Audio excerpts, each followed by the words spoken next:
Hello class 12th students, आज हम लोग लॉस्ट स्प्रिंग का अंतिम पार्ट 4th पार्ट पढ़ेंगे। इसमें दो स्टोरी हैं, जैसा कि आप जानते हैं, एक साहिब आलम की और मुकेश की।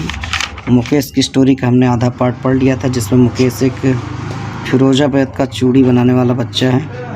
उसके माता पिता भी इसी काम में लगे हुए हैं, और जो लेखिका अनीस जंग है वो उसके परिवार से मिलने जाती है।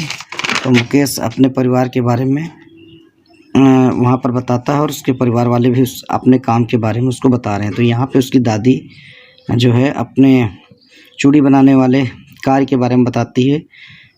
कहती है, इट इज़ हिज कर्म, ये उसके कर्म है, यानी उनका भाग्य है।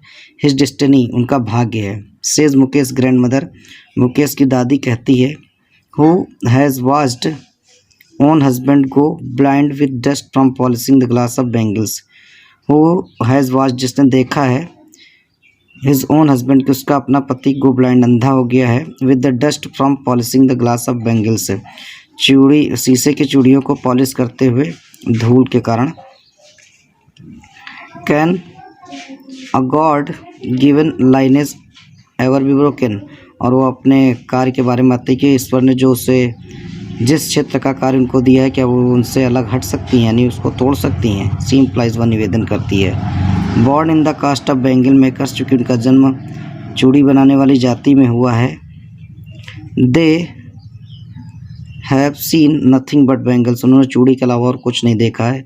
इन द हाउस, घर में, इन द यार्ड, आंगन में, इन एवरी अदर हाउस, दूसरों के घरों में, एवरी अदर यार्ड, दूसरों के आंगन में, every street in Firozabad, Firozabad की हर गलियों में। स्पाइरल्स ऑफ बैंगल्स, जहाँ पे गोल गोल चूड़ियाँ बनाई जाती हैं, और चूड़ियों के यहाँ पे कलर दिए हैं जो सनी गोल्ड होते हैं, पैडी ग्रीन होते हैं, रॉयल ब्लू होते हैं, पिंक पर्पल की चूड़ियाँ होती हैं। Every colour born out of 7 colours, और हर उस प्रकार की जो चूड़ियाँ बनती हैं जो 7 कलर्स ऑफ रेनबो, जो इंद्रधनुष के कलरों से बनाए जा सकते हैं। Lie in the mounds in unkempt yards, और वो सब अस्वच्छ आंगन में टीले के रूप में इकट्ठा रहती हैं।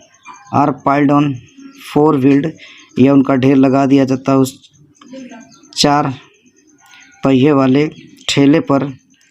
Pushed by a young man, जिसको एक युवा लड़का खींचता है। Along with narrow lens of the sanity town, उस झोपड़पट्टी वाले टाउन की सकरी गलियों में।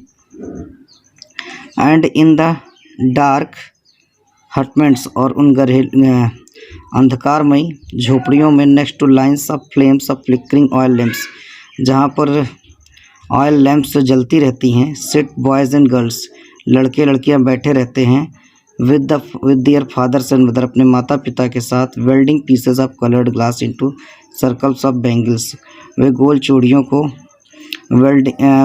को जो रंग बिरंगी हैं उनको वेल्डिंग करते रहते हैं, जोड़ते रहते हैं।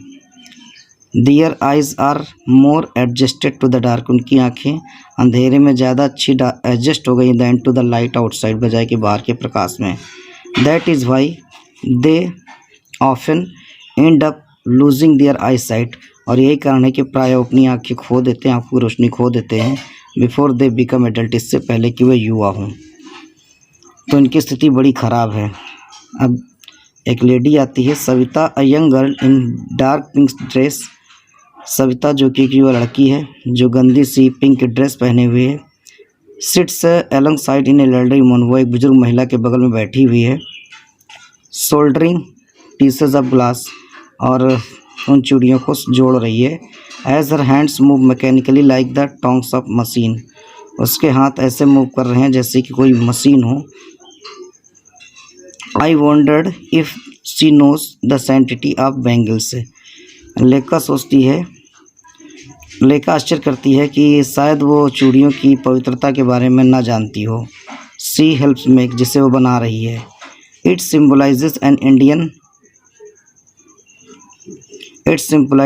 इंडियन वुमेन सुहाग, ये जो चूड़ी हैं भारतीय महिला के सुहाग के प्रतीक हैं। स्पेसनेस इन मैरिज, जो मैरिज में बहुत शुभ होती हैं। It will down on her suddenly, और इसके बारे में उनको तब पता चलेगा अचानक। वन डे, माने एक दिन। When her head is draped with red veil, जब उसके सिर पर लाल रंग का घूंघट होगा। Her hands dyed red with henna, उसके हाथ मेहंदी से लाल किए जाएंगे।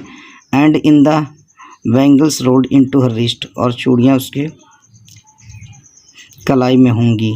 She will then become a bride, तब वह दुल्हन बन जाएगी, और हो सकता है तब उसको इन चूड़ियों की पवित्रता के बारे में समझ में आए।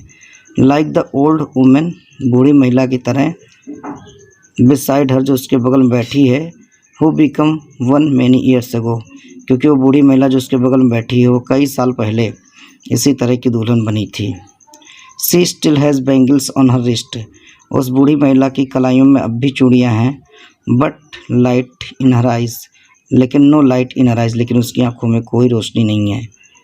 एक वक्त शेर भर खाना भी नहीं खाया, एक व्यक्ति का हमने शेर भर खाना भी नहीं खाया है। सी सेज, वह कहती है, in a voice of drained of joy, उसकी आवाज़ में दुख का भाव है। She has not enjoyed even full meal in entire lifetime, उसी हिंदी लाइन का अर्थ है, she has not enjoyed even full meal in her entire lifetime, अपने पूरे जीवन में उसने कभी भी भरपेट भोजन नहीं किया है। That's what she has reaped, उन्होंने बस यही कमाया है। Her husband and old man, उसका पति जो बूढ़ा आदमी है, विथ फ्लोइंग बियर्ड सेज, जिसकी दाढ़ी उड़ रही है, वो कहता है, I am nothing accept bangles, मेरे पास चूड़ी बनाने के अलावा और कोई कार्य नहीं है। All I have done is make a house for the family to live in, मैं चूड़ी बना करके केवल एक घर अपने परिवार के लिए बना पाया हूँ रहने के लिए।